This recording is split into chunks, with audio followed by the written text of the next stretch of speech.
24 साल अबू बकर मारिया को घास काटते हुए यहाँ से जबरदस्ती घसीट के जवार में ले गया। मैं घास काट रही थी, उसने मेरे मुंह के ऊपर हाथ दिया और मुझे घसीट के ले गया। मारिया ने जब खुद को बचाने की कोशिश की तो अबू बकर ने उसके मुंह पर हाथ रख दिया और उसके कपड़े भी फाड़ डाले और मुसलसल जबरदस्ती ज्यादती करता रहा। मैंने उसे काटने की कोशिश की, उसने मेरी कलाई जख्मी कर दी।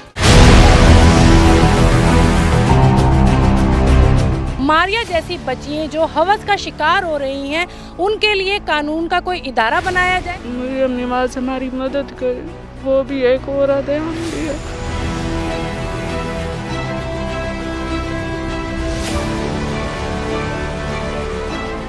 मई की शाम को 17 साल मारिया को इस खेत में इस जगह पर हवस का निशाना बनाया गया। मैं घास काट रही थी, उसने मेरे मुंह के ऊपर हाथ दिया और मुझे घसीट के ले गया और मेरा हाथ भी जख्मी कर दिया।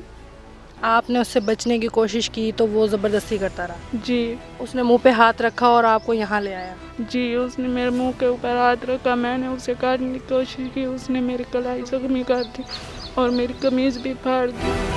24 साल अबू बकर मारिया को घास काटते हुए यहाँ से ज़बरदस्ती घसीट के जवार में ले गया।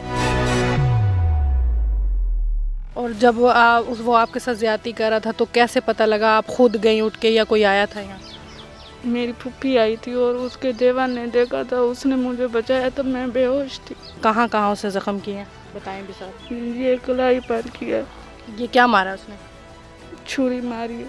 अब आप क्या कहना चाहेंगी मरियम नवाज को, हुकूमत को, कि आपकी पुलिस के पास जो दरख्वास्त गई हुई है उस हवाले से क्या कहेंगे? मरियम नवाज हमारी मदद करे, वो भी एक औरत है, हम भी है।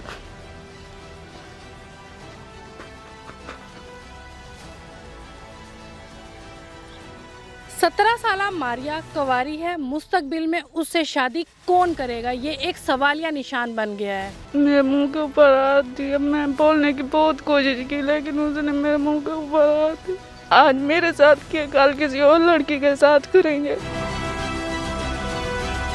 मारिया ने जब खुद को बचाने की कोशिश की तो अबू बकर ने उसके मुंह पर हाथ रख दिया और उसके कपड़े भी फाड़ डाले और मुसलसल जबरदस्ती ज्यादती करता रहा। मारिया की वालदा हमारे साथ मौजूद है, उनसे जानते हैं कि ये क्या वाक़या है और इनकी बेटी को कैसे दरिंदगी का निशाना बनाया है। आप ये बताइएगा, आप यहाँ पर रहते हैं, ये मकामी है, तो ये पहले भी इस तरह की छेड़छाड़ करते हैं आपकी बेटी के साथ? हमारी बेटी के साथ इस तरह कभी भी नहीं किया है, ना छेड़छाड़ी की है। हमें ये उम्मीद भी नहीं थी कि हमारी बेटी के साथ ऐसा होगा। और जो है ना, हम घर पे नहीं थे, हमें तो तसल्ली थी कि हमारे साथ ऐसा कुछ भी नहीं हो सकता। मैं कभी बाहर काम से गई थी और मेरे जो है ना शौहर वो फसल के लिए गंदम के इसमें मजदूरी करने के लिए गए हैं, लेकिन इसने कम वक्त ने आके हमारी बेटी के साथ ज़बरदस्ती की है। हमें तो इंसाफ चाहिए। मरियम नवाज, आप भी औरत है और आज़ाद का दर्द समझती हैं कि किसी की बेटी के साथ क्या हो सकता है। जब आपको पता लगा कि आपकी बेटी के साथ ज्यादती हुई, आपको किस हालत में मिली, किसने बताया आपको? मेरी बच्ची बेहोश थी, मेरी नंद और उसका खामद और उसका देवर आए हुए थे, तो उन्होंने देखा, उन्होंने वहाँ से ऊपर से देखा कि ये चीज़ जो है ना, और आवाज़ भी हमें आई है। अब हम जाके देखते हैं।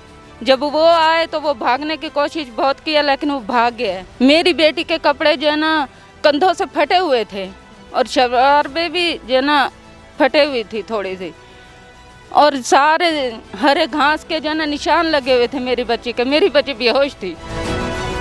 वज़ीर आला पंजाब मरियम नवाज खुद एक खातून है, उनको चाहिए कि मारिया जैसी बच्चियां जो हवस का शिकार हो रही हैं, उनके लिए कानून का कोई इदारा बनाया जाए। मेरे को इंसाफ चाहिए भैया कुछ। मैं मजदूर हूँ, मजदूरी करता हूँ। कोई मेरे वसे पे पूछ लें भाई कोई काम और करता है? मैं मजदूरी करके बच्चों का पेट पालता हूँ, रोज़ाना जाता हूँ, रोज़ाना ठुकार के भगा देते हैं। हमें इंसाफ चाहिए, हाथ जोड़ के कहता हूँ। मारिया और उसके वालिदैन का कहना है कि इंसाफ मांगने पर मुसलसल धमकियां दी जा रही हैं। हमारा वज़ीर आला पंजाब मरियम नवाज और पंजाब पुलिस से सिर्फ एक ही मुतालबा है, वो है इंसाफ।